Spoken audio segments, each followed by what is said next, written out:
Hay haya he yai pare ngasi haisak malefam palsa kumsing lising ahumga samri kungani toy mitei pori lamdamgi sahi lising ahumga samri kungani toy mayangi Yesu Kristkina sok lising aniga kungamari masiniko anu sajida ngasi haisaki malapam palsa kumsing lising ahumga samri kungani toygi menta thagi kuntrani panbagi pungpam sanglaba korogumit yai paraba sakon sengi kuman sideyai gi matamda kuman yening pipa ihakna asigumlaba aikoigi mitei poirei lamdam asigi hanaubu konoloi pa leipak asigi lam tugi maming thonba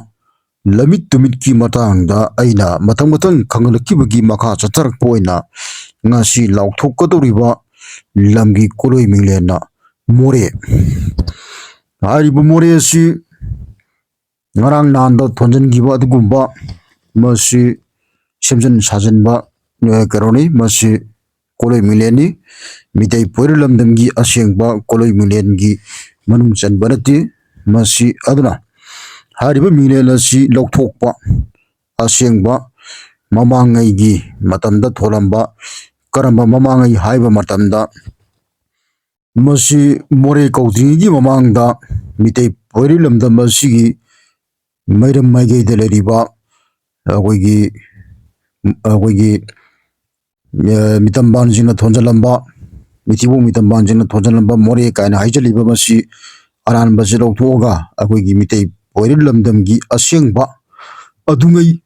haisaki matamda tholamba minglen aduni aina hair kaduribasi masi ajik anong haisak ki matam aduda haisak hanbagi matam aduda agoigi ima apan thoibi hairiji masina tholamba adugumba koloi mingleni masi apan thoibi hariba masi mana pukibasi agoigi lingla waipen chandringai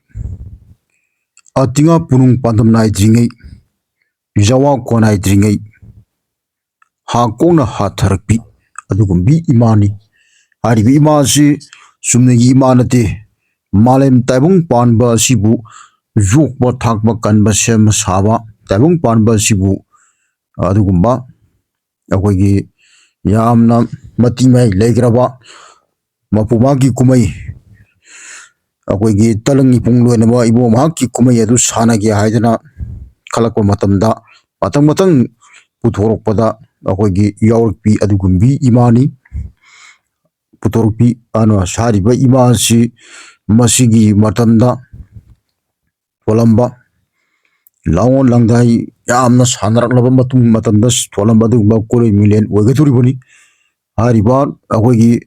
moreje thondringi mamangda agoigi haribi larimbi asi agoigi moreda lariba agoigi kontong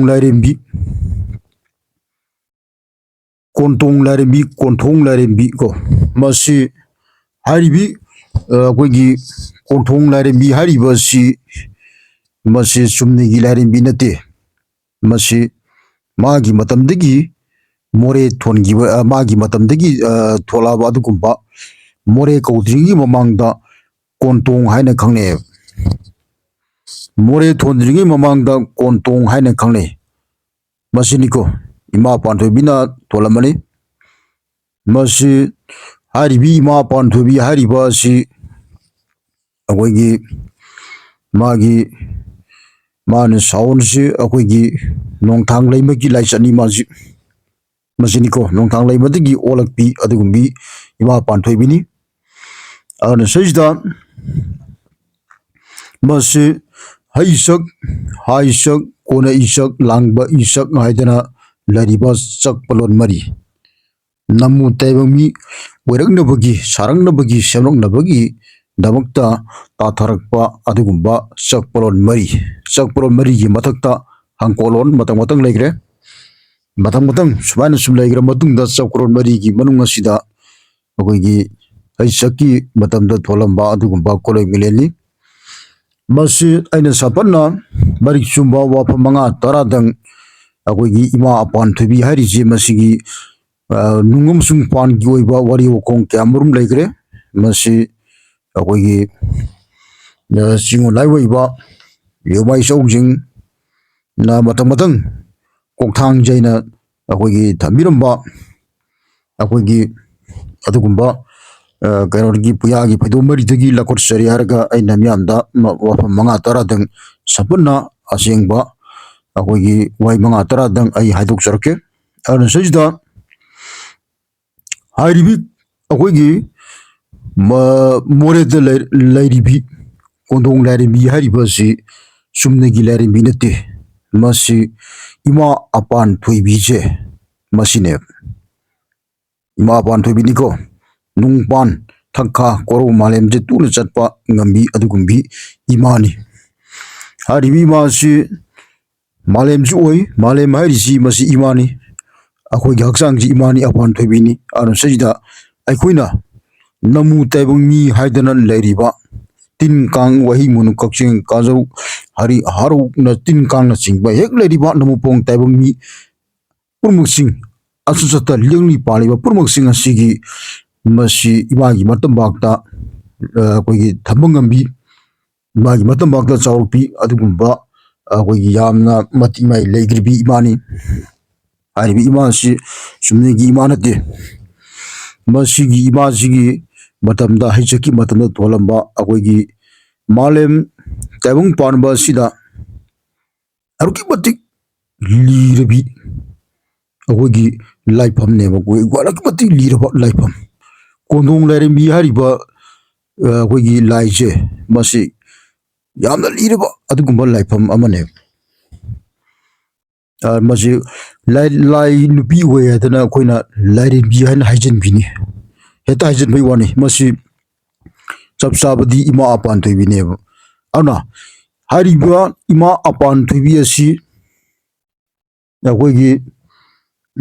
ꯍꯔꯥꯎꯕ ꯃꯇꯝꯗ ꯅꯣꯡꯄꯣꯛ ꯅꯤꯡꯊꯧ ꯃꯁꯤ ꯑꯗꯨꯝ ꯌꯥꯎꯒꯗꯕꯅꯤ ꯃꯁꯤ ꯅꯣꯡꯄꯣꯛ ꯅꯤꯡꯊꯧ ꯑꯄꯥꯟ ꯊꯣꯏꯕꯤꯁꯦ ꯀꯣꯟꯊꯣꯡ ꯂꯥꯏꯔꯦꯝꯕꯤ ꯃꯣꯔꯦꯗ ꯂꯩꯔꯤꯕꯤ ꯀꯣꯟꯊꯣꯡ ꯂꯥꯏꯔꯦꯝꯕꯤꯁꯦ ꯍꯔꯥꯎꯕ ꯃꯇꯝꯗ ꯑꯩꯈꯣꯏꯒꯤ ꯅꯣꯡꯄꯣꯛ ꯅꯤꯡꯊꯧꯁꯤ ꯌꯥꯎꯒꯗꯕꯅꯦꯕ ꯑꯁꯦꯡꯕꯒꯤꯗꯤꯀꯣ ꯃꯁꯤ ꯁꯤꯗ ꯃꯥꯁꯤ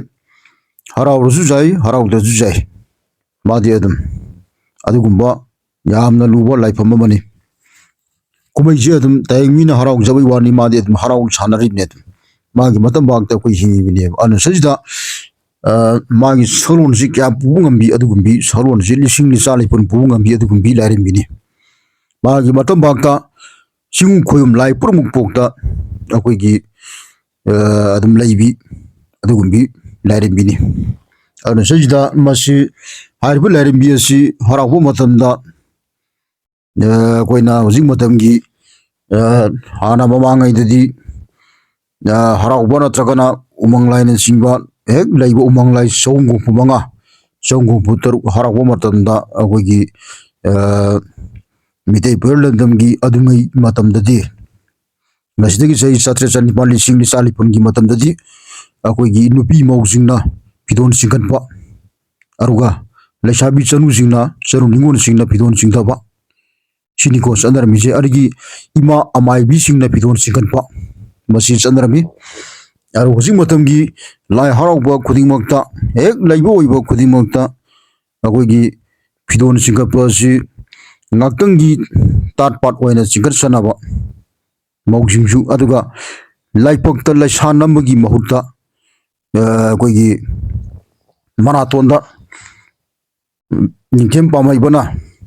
ꯁꯅꯥ ꯒꯣꯁꯥꯏꯅ ꯑꯔꯥꯟꯕ ꯇꯥꯛꯁꯜꯂꯝꯕ ꯑꯗꯨꯒꯨꯝꯕꯒꯤ ꯄꯣꯠꯁꯤ ꯃꯅꯥꯇꯣꯟꯗ ꯁꯦꯟꯗ꯭ꯔꯥꯡ ꯃꯊꯤ ꯇꯥꯔꯒ ꯊꯤꯡꯖꯤꯜꯂꯒ ꯑꯩꯈꯣꯏ ꯎꯃꯪ ꯂꯥꯏꯗ ꯆꯪꯕ ꯌꯥꯗꯦꯕ ꯑꯗꯨꯕꯨ ꯍꯧꯖꯤꯛ ꯁꯨꯝꯕꯁꯤꯡꯒꯤ ꯎꯃꯪ ꯂꯥꯏꯗ ꯆꯪꯉꯝꯅꯤꯅ ꯑꯩꯈꯣꯏꯒꯤ ꯍꯥꯏꯔꯤꯕꯤ ꯏꯃꯥ ꯑꯄꯥꯟ ꯊꯣꯏꯕꯤꯅꯆꯤꯡꯕ ꯍꯦꯛ ꯂꯩꯕ ꯑꯣꯏꯕ ꯎꯃꯪ ꯂꯥꯏ ꯆꯍꯨꯝ ꯍꯨꯝꯐꯨ ꯇꯔꯨꯛꯁꯤꯡ ꯑꯩꯒꯤ ꯂꯥꯏꯁꯤꯡꯁꯤꯅ ꯑꯃꯐꯥꯎ ꯌꯥꯗ꯭ꯔꯦꯕ ꯃꯁꯤꯒꯤ ꯑꯁꯥꯎꯕꯁꯤ ꯃꯁꯤ ꯑꯩꯅ ꯍꯥꯏꯕ ꯅꯠꯇꯦ ꯎꯃꯪ ꯂꯥꯏ ꯆꯍꯨꯝ ꯍꯨꯝꯐꯨ ꯇꯔꯨꯛꯅ ꯍꯥꯏꯔꯛꯄ ꯋꯥꯔꯤꯅꯤ ꯃꯁꯤꯅꯤꯀꯣ ꯑꯗꯨ ꯁꯤꯁꯤꯗ ꯂꯥꯏ ꯍꯔꯥꯎꯔꯒ ꯑꯩꯈꯣꯏꯒꯤ ꯃꯤꯇꯩ ꯂꯩꯕꯥꯛꯁꯤ ꯁꯨꯝ ꯃꯅꯤꯡ ꯍꯜꯂꯛꯏꯁꯤ ꯀꯩ ꯃꯔꯝꯒꯤꯅꯣ ꯍꯥꯏꯕ ꯃꯇꯝꯗ ꯂꯥꯏ ꯍꯔꯥꯎꯕꯁꯤ ꯆꯨꯝꯅ ꯍꯔꯥꯎꯒꯗꯕ ꯃꯁꯤ ꯆꯨꯝꯅ ꯑꯩꯈꯣꯏꯅ ꯁꯤꯕꯨ ꯊꯣꯏꯅ ꯍꯔꯥꯎꯕ ꯂꯩꯕꯔ ꯂꯩꯕꯅꯤꯗ ꯍꯥꯏꯁꯤ ꯃꯁꯤꯒꯤ ꯋꯥꯍꯟꯊꯣꯛꯁꯦ ꯁꯤ ꯈꯪꯒꯗꯕꯅꯦꯕ ꯑꯗꯨꯅ ꯁꯤꯁꯤꯗ ꯃꯤ ꯍꯔꯥꯎ ꯂꯩꯔ ꯂꯥꯏꯗꯤ ꯍꯔꯥꯎꯗ꯭ꯔꯦꯕ ꯂꯥꯏꯅ ꯍꯔꯥꯎꯔꯒ ꯃꯤꯗꯨ ꯂꯥꯛꯀꯗꯕꯅꯤ ꯑꯗꯨꯅ ꯂꯥꯏꯒꯤ ꯃꯤ ꯀꯧꯅ ꯇꯩꯅꯕꯅꯦꯕ ꯃꯤ ꯍꯔꯥꯎꯕ ꯌꯥꯗꯦ ꯃꯤ ꯍꯔꯥꯎꯕ ꯌꯥꯗꯦ ꯅꯨꯡꯗ ꯍꯔꯥꯎꯕ ꯂꯩꯒꯗꯕꯅꯤ ꯅꯨꯡꯗ ꯍꯔꯥꯎꯕꯗꯨꯅꯤ ꯂꯥꯏ ꯍꯔꯥꯎꯕ ꯍꯥꯏꯁꯦ ꯑꯗ ꯃꯄꯥꯟ ꯊꯣꯡꯗ ꯃꯥꯅ ꯍꯦꯛꯇ ꯅꯨꯡ ꯄꯥꯟꯁꯦ ꯑꯣꯟꯅ ꯇꯩꯅꯕꯅꯦꯕ ꯂꯥꯏꯔꯝꯂꯦꯟꯅ ꯅꯨꯡꯅꯤ ꯑꯗꯨꯒ ꯃꯤꯔꯝꯂꯦꯟꯅ ꯄꯥꯟꯅꯤ ꯑꯗꯨꯅ ꯃꯄꯥꯟꯗ ꯅꯣꯛꯑꯗꯤ ꯃꯅꯨꯡꯗ ꯀꯞꯀꯅꯦꯕ ꯃꯅꯨꯡꯗ ꯅꯣꯛꯑꯗꯤ ꯃꯄꯥꯟꯗ ꯀꯞꯀꯅꯦꯕ ꯃꯁꯤꯅꯤꯀꯣ ꯑꯗꯨꯅ ꯂꯥꯏꯅ ꯀꯞꯄꯗꯤ ꯃꯤꯅ ꯍꯔꯥꯎꯒꯅꯤ ꯃꯤꯅ ꯅꯨꯡꯉꯥꯏꯒꯅꯤ ꯑꯗꯨꯒ ꯂꯥꯏꯅ ꯅꯣꯛꯑꯕ ꯃꯤꯅ ꯋꯥꯒꯅꯦꯕ ꯃꯁꯤꯅꯤꯀꯣ ꯂꯥꯏ ꯍꯔꯥꯎꯕꯒꯤ ꯅꯨꯡꯒꯤ ꯀꯥꯅꯣꯟꯁꯤ ꯁꯝꯄꯟꯅ ꯑꯗꯨꯅ ꯁꯤꯁꯤꯗ ꯂꯥꯏ ꯍꯔꯥꯎꯒꯗꯕꯅꯤ ꯅꯨꯡꯗ ꯂꯥꯏ ꯑꯁꯤ ꯅꯨꯡꯅꯤ ꯑꯗꯨꯅ ꯁꯤꯁꯤꯗ ꯃꯗꯨ ꯃꯄꯥꯟ ꯊꯣꯡꯗ ꯌꯥꯝꯅ ꯅꯣꯛꯇꯅ ꯈꯣꯠꯇꯅ ꯑꯩꯈꯣꯏꯒꯤ ꯂꯥꯏꯕꯨꯡꯗ ꯆꯪꯉꯒ ꯅꯣꯛꯄ ꯌꯥꯗꯦꯕ ꯍꯥꯏꯐꯦꯠ ꯈꯨꯔꯨꯝ ꯑꯃ ꯅꯣꯛꯄ ꯌꯥꯏ ꯃꯌꯥ ꯐꯥꯛꯇꯣꯛꯇꯅ ꯅꯣꯛꯄ ꯈꯣꯠꯄ ꯃꯥꯏ ꯃꯥꯏꯕꯤꯅꯆꯤꯡꯕ ꯑꯗꯒꯤ ꯂꯥꯏ ꯍꯔꯥꯎꯕꯗ ꯖꯒꯣꯏ ꯁꯥꯔꯤꯕꯤ ꯈꯨꯗꯤꯡꯃꯛꯅ ꯃꯌꯥ ꯐꯥꯛꯇꯣꯛꯇꯅ ꯅꯣꯛꯄ ꯌꯥꯗꯦꯕ ꯎꯃꯪ ꯂꯥꯏꯒꯤ ꯂꯥꯏꯕꯨꯡꯗ ꯀꯥꯈꯠꯄ ꯃꯇꯝꯗ ꯃꯌꯥ ꯁꯤꯗ ꯃꯁꯤ ꯑꯩꯅ ꯍꯥꯏꯕ ꯅꯠꯇꯦ ꯍꯧꯖꯤꯛꯀꯤ ꯃꯇꯝꯗ ꯑꯗꯨꯉꯩ ꯆꯠꯅꯔꯝꯕ ꯆꯠꯅ ꯀꯥꯡꯂꯣꯟꯒꯤ ꯄꯔꯤꯡ ꯄꯊꯥꯞ ꯑꯆꯨꯝꯕꯗꯨ ꯁꯝꯄꯟꯅ ꯈꯔꯗꯪ ꯃꯤꯌꯥꯝꯗ ꯄꯥꯎꯗꯝꯖꯕꯅꯤ ꯃꯁꯤ ꯁꯤꯗ ꯍꯥꯏꯔꯤ ꯑꯗꯨꯅ ꯃꯔꯝ ꯑꯗꯨꯅ ꯍꯥꯏꯔꯤꯕꯤ ꯏꯃꯥ ꯄꯥꯟꯊꯣꯏꯕꯤ ꯀꯣꯗꯣꯡ ꯂꯥꯏꯔꯦꯝꯕꯤ ꯍꯥꯏꯔꯤꯕ ꯑꯁꯤ ꯃꯁꯤ ꯍꯔꯥꯎꯔꯁꯨ ꯌꯥꯏ ꯍꯔꯥꯎꯗ꯭ꯔꯁꯨ ꯌꯥꯏ ꯑꯗꯨꯕꯨ ꯃꯁꯤ ꯃꯥꯗꯤ ꯑꯗꯨꯝ ꯍꯔꯥꯎꯗꯨꯅ ꯂꯩꯔꯕꯅꯤ ꯃꯥꯗꯤ ꯑꯗꯨꯝ ꯍꯔꯥꯎꯗꯨꯅ ꯂꯩꯔꯕꯅꯤ ꯑꯩꯈꯣꯏꯅ ꯁꯤꯗ ꯈꯪꯗꯕꯒꯤ ꯋꯥꯔꯤꯅꯦꯕ ꯃꯥ ꯍꯧꯖꯤꯛꯁꯨ ꯍꯔꯥꯎꯔꯤ ꯑꯗꯨꯝ ꯄꯥꯟꯊꯣꯏꯕꯤ ꯅꯣꯡꯄꯣꯛ ꯅꯤꯡꯊꯧ ꯄꯥꯟꯊꯣꯏꯕꯤ ꯅꯣꯡꯄꯣꯛ ꯅꯤꯡꯊꯧ ꯑꯃꯁꯨꯡ ꯄꯥꯟꯊꯣꯏꯕꯤ ꯑꯅꯤ ꯑꯁꯤ ꯑꯗꯨꯝ ꯍꯔꯥꯎꯗꯨꯅ ꯂꯩꯌꯦꯕ ꯃꯁꯤ ꯑꯩꯈꯣꯏ ꯇꯥꯌꯦꯡ ꯇꯧꯔꯤꯕ ꯄꯣꯠꯇꯨꯅ ꯍꯔꯥꯎꯕ ꯍꯦꯛꯇ ꯇꯧꯔꯤꯕ ꯄꯣꯠꯁꯤꯅ ꯃꯁꯤꯅ ꯁꯨꯝ ꯑꯩꯈꯣꯏꯒꯤ ꯁꯨꯃꯥꯏꯅ ꯇꯧꯕ ꯑꯣꯏꯔꯦ ꯍꯥꯏꯕꯁꯤ ꯋꯥꯡꯂꯣꯟꯁꯤ ꯆꯠꯅ ꯀꯥꯡꯂꯣꯟꯁꯤ ꯑꯩꯈꯣꯏꯒꯤ ꯂꯥꯏꯁꯤ ꯁꯤꯅꯤ ꯇꯥꯛꯄꯒꯤ ꯄꯣꯠꯇꯨ ꯑꯩꯈꯣꯏꯒꯤ ꯀꯥꯡꯂꯣꯟ ꯋꯥꯡꯂꯣꯟꯗꯨ ꯇꯥꯏꯕꯪ ꯆꯥꯂꯣꯟ ꯁꯨꯗꯣꯟ ꯃꯌꯥꯝꯁꯤꯡꯁꯦ ꯂꯥꯏꯕ ꯂꯩ ꯆꯤꯡ ꯂꯥꯏ ꯂꯩ ꯍꯥꯏꯕꯁꯤ ꯇꯥꯛꯄꯒꯤ ꯄꯣꯠꯁꯨ ꯇꯧꯕꯩ ꯋꯥꯔꯤꯅꯦꯕ ꯅꯨꯡꯒꯤ ꯃꯔꯝꯁꯤ ꯇꯥꯛꯄꯩ ꯋꯥꯔꯤꯅꯦꯕ ꯃꯁꯤ ꯋꯥꯡꯂꯣꯟ ꯁꯪꯅꯦꯕ ꯂꯥꯏ ꯍꯔꯥꯎꯕ ꯍꯥꯏꯁꯦ ꯑꯗꯨꯅ ꯁꯤꯗ ꯑꯗꯨꯝꯕ ꯇꯥꯛꯄꯗꯨꯒꯤ ꯋꯥꯔꯤꯅꯤ ꯑꯗꯨꯅ ꯁꯤꯗ ꯑꯗꯨꯕꯨ ꯍꯥꯏꯔꯤꯕ ꯑꯩꯈꯣꯏꯒꯤ ꯀꯣꯗꯣꯡ ꯂꯥꯏꯔꯦꯝꯕꯤ ꯍꯥꯏꯔꯤꯕ ꯃꯁꯤ ꯍꯔꯥꯎꯕ ꯃꯇꯝꯗ ꯅꯣꯡꯄꯣꯛ ꯅꯤꯡꯊꯧ ꯌꯥꯎꯗꯕꯗꯤ ꯇꯧꯍꯩꯗꯦꯕ ꯅꯣꯡꯄꯣꯛ ꯅꯤꯡꯊꯧ ꯌꯥꯎꯒꯅꯤ ꯃꯁꯤ ꯄꯥꯟꯊꯣꯏꯕꯤ ꯍꯥꯏꯔꯗꯤ ꯅꯣꯡꯄꯣꯛ ꯌꯥꯎꯒꯅꯤ ꯑꯗꯨꯅ ꯅꯣꯡꯄꯣꯛ ꯄꯥꯟꯊꯣꯏꯕꯤ ꯍꯥꯏꯁꯤ ꯃꯁꯤ ꯂꯣꯏꯅꯒꯅꯦꯕ ꯁꯨꯃꯥꯡ ꯊꯦꯂꯣꯡ ꯖꯦꯅꯈꯥ ꯂꯣꯈꯥ ꯆꯥꯕ ꯊꯛꯄ ꯊꯛꯈꯥ ꯁꯨꯃꯥꯏꯅ ꯇꯧꯗꯅ ꯅꯣꯡꯄꯣꯛ ꯍꯥꯏꯔꯗꯤ ꯄꯥꯟꯊꯣꯏꯕꯤ ꯌꯥꯎꯒꯅꯦꯕ ꯑꯗꯨꯅ ꯁꯤꯗ ꯑꯩꯈꯣꯏ ꯁꯨꯃꯥꯏꯅ ꯁꯤꯒꯨꯝꯕ ꯆꯠꯅ ꯀꯥꯡꯂꯣꯟ ꯍꯥꯏꯔꯤꯕ ꯑꯩꯈꯣꯏꯒꯤ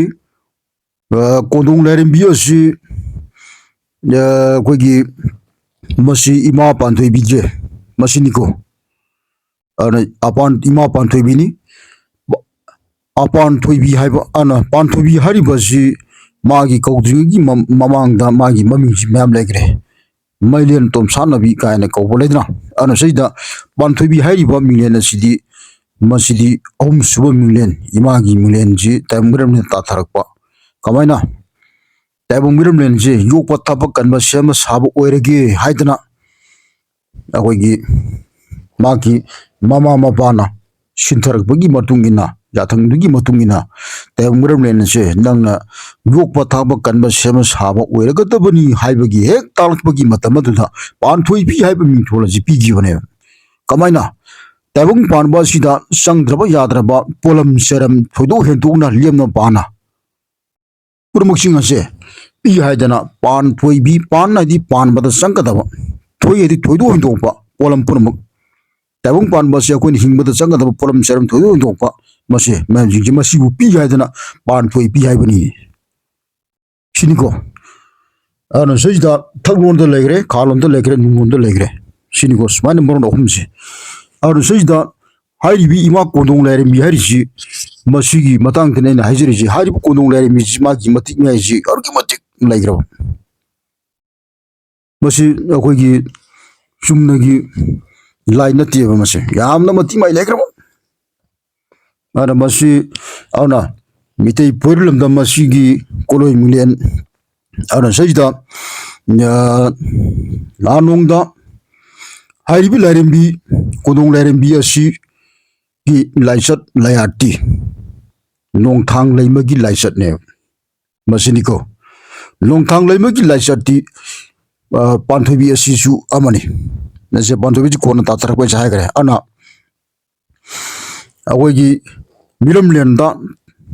kangan ma yaba takpa yana ma kidamakta khaba awogi lakpa kotpa khaba gi matang adu da hai jinje masina awogi milam lenda sum wari libu yana ba gi posi lakpa ne masi siniko ana sida ana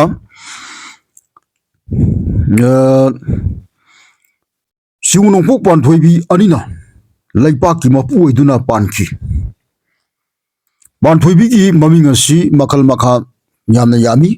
leiru ba tholu ba todo wathok ki matung ina ima panthoi bi gi maming su tongan lei panthoi bi na khaba maran jaida leirambadagi masabi nongpok kaino sing sombaga nungsi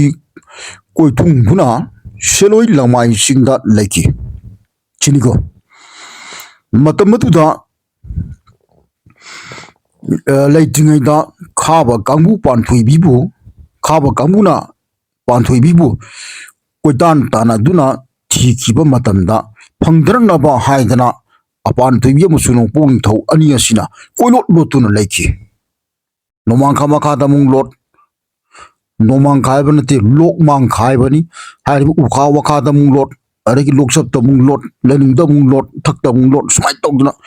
question chen ba masi koigi sum question chen mai tare ana sajidagi masi hariba panthoi nongpong thau ani asina hariba akoigi kondong gi lamdam haibadi more gi lamdam si kondong haina khangne sina ana kondong hariba lamasida lei haidana kondong lere mi haibai wane ana sida more kokdring mamang da kondong haina khangne kon thong ne ana hariba kondong lere mi haina khangneri bi apogi panthoi bi haina khangneri je masini ana sida matamatuda panthoi bi bu kondong lere mi haina khangna tuna khubam ya dur lei khibai wari ne ara matam more da lei krije masidi ara hairiba akogi kondong lere mi si ma panthoi bi gi akogi ima panthoi bi leri je kondong hariba lamadu da lei haidana kondong da lei haidana kondong lere mi haibai wane on kudamoina kalai pakta layadana kanglai lairembi shumana haijanba kwakaitin layadana kwakaitin lairembi shumana haijanba gumune anu sayda kondong lairembi haibadi magi asing mamamindi natte panthoi bi haibane shiniko anu kondong layadana kondong panthoi bi haina khangna kane anu sayda hujing matamgi lon thadok thajin gi tawtna masajida ngarang nanda mitam banjing thonjala maminglen more kan hariji mutaman thondalamani anu seda more si lawthoga akoigi kalai pagi sengba akoigi kolej minglen kontong ana thongadam kontong lamlen chiniko smai tokdana akoigi hariba lamasigi kolej minglen ji panthoi bi da tholamba akoigi lamni ana sejda mana leiba mafamdo mana adu lei haidana kontong gi lamda lei haidana kontong lairemi hairam haijin akoi miyamna sum khangna ho bai tare matang sum ana haribo lairemi adugi minglen di panthoi bi haibane mailen tom sanabi siniko asum tongna akoi gi mitei poir lamda masigi anabu koron loi pa kanglai pa mitei kanglai pa ki lamma sigi koloi minglen gi akoi gi kontong haima akoi gi maming tolami na lonje thaidarak pada ngarang nan gi mitam manjing na aran ma thonjalaba minglen more masi more se lok thok konong thongadam masini ko ana sida ꯑꯩꯈꯣꯏꯒꯤ ꯀꯣꯅꯨꯡꯗ ꯂꯩꯔꯤꯕ ꯂꯥꯏꯔꯦꯝꯕꯤꯗꯨ ꯃꯥꯒꯤ ꯃꯃꯤꯡꯁꯤ ꯄꯥꯟꯊꯣꯏꯕꯤꯅꯤ ꯑꯗꯨꯒ ꯃꯥꯒꯤ ꯅꯨꯄꯥꯗꯨꯅ ꯅꯣꯡꯄꯣꯛ ꯅꯤꯡꯊꯧ ꯅꯣꯡꯄꯣꯛ ꯅꯤꯡꯊꯧ ꯄꯥꯟꯊꯣꯏ ꯑꯗꯨꯅ ꯁꯤꯅꯤꯀꯣ ꯅꯣꯡꯄꯣꯛ ꯅꯤꯡꯊꯧ ꯄꯥꯟꯊꯣꯏꯕꯤ ꯑꯅꯤꯅꯤ ꯌꯥꯝꯅ ꯂꯤꯈ꯭ꯔꯕ sini yai fara ene matang sina ana maram aduna kondong lere mi hari bi akoi gi panthoi bi je nongpo ni to panthoi bi hara ko matam da akoi gi mitei puran da masi gi lai bi akoi gi kwai miam kunai sa pun mangna mana tonda akoi gi senrang mathi taraga changbi runu adu taraga di ima panthoi bi na saugani ana sajida adu itaradi umonglai khuding mukta manatonda senang mathi taraga senda go saina solosim satre kunga mapanda aran matak salamba kopi chandon tindalaka manatonda adu admai taroga umonglai da changai de tawai de laipak mangi irang hogani kunai laikhat tagalni siniko malem laipak asi khuring donal lawraga laisa asi laipak mayai pisumani karakte message nangmadab madu ke kawi thong hang tok pa ne khane thong karma thong tok pa larmlen gi thong hang tok pa larmlen de gi miramlen la ka da bani lai de gi mi la ka da bani mi de gi lai la ka da bani te a mata malem ji tabung pan ba ji namu pong tabung mi purmuk sing si lai tingai da lai han na khunda ya aduna lai gi lai pak ai bani ne chini go lai na khunda ba loiraga e adu tardi lai na sum lai bu yadre namu pong taibang mi lai siu lai koi bu lai hai basi thela gya dana taipang pan ba koru amusu malem ani gi taina bamrakta pan ba dugumba taipang pang ipang pang dana taipang hai bani ne ani gi taina marakta lai di pang yeba adana taipang pan ba namu pong taibang mi hai basi semak pone ba singu mangna singu sibana siniko anu sajida sugumba sana kanon mayam singsi akhoi tigaminaba khamjinminaba asengba chaminaba ado itaragadi akhoi mitei puran damasi lai harauraga sum chakolakani lai harauraga sum chauthar oy maramdi chumna thabak si torni ado lai pungda umong lai chonggu buga tarukki mitei puran damasi drariba asengu umong lai chonggu bu taruk Uji umong lai satret li singrom legre laibu umong lai jing heg laibu oibo kudi mokta akogi sendrang mo thi taba namu pong taibung mi jing na maraton dan namba purmok sing na changbirunu masai na banati adu akogi singu lai na masana dum yadrabani anu saida madu maraton da jilok thoga laipak ta lesan lobbiu adu changa di singu lai na salagani hangur ko di akoi mitei ne harkani hangur ko dimitei nagani jumlang laigani jek salai laigani aro se lairiba jek salai do gotra da onthokpa yarwai gotra bati akogi muni resi mapan mayangi muni resi mapan gi maming ni gotra do ashra gotra etra gotra santila gotra kaide muni resi mayangi maming ne siniko aro se da akogi jek salai haibati jek salai mangang luang khumon angu moirang khan ba sarala sangtim hai ba jek salai ter asidi singu lai ne aruga mayangi muni ri sima pan di singu lai na te namu pong tai bang mi ne mapok mai pusi lai kuthi le adun lobi ba ya kan e wonde ge siniko aru seida adugumba pusi lai kuthi le ba mi du lai na te siniko adu madu lai oina khangi hai boy taragadi aigi gi poi ba imai pa du lai ni adu gi pusi lai du mogi lai re ko sumaina adu minu bo lai adu adu ne minu bo lai de gi minu bo lai na ma lai ba akoina ningsha sor ningsha ina khangnei mayang gi moron da sor ningsha holi ba pot ase magi kudam changdam na khak ma ningsha ji kama matam dam una lengani adu lengi katani khang una ji lengani du nusina kamane hairbo nungsit to madu singulai asengune madudagi ai mina uba lai ima ipa ke do ama man ji purmang la kaduri bune mina udabadagi obu la kadamne awle ana kon jo thaksi ka sido majum ji khangbu mathong tai anu seida ya shini anu seida akogi ꯍꯥꯏꯔꯤꯕ ꯀꯣꯟꯗꯣꯡ ꯂꯥꯏꯔꯦꯝꯕꯤ ꯑꯁꯤ ꯃꯁꯤꯒꯤ ꯃꯇꯥꯡꯗꯅꯦ ꯍꯥꯏꯖꯔꯤꯁꯤ ꯀꯣꯟꯗꯣꯡ ꯂꯥꯏꯔꯦꯝꯕꯤ ꯑꯁꯤ ꯃꯁꯤ ꯑꯩꯈꯣꯏꯒꯤ ꯀꯣꯟꯗꯣꯡ ꯂꯝꯗꯝꯗ ꯂꯩꯕ ꯀꯣꯟꯊꯣꯡꯒꯤ ꯂꯝꯗꯝꯗ ꯂꯩꯔꯤꯕꯤ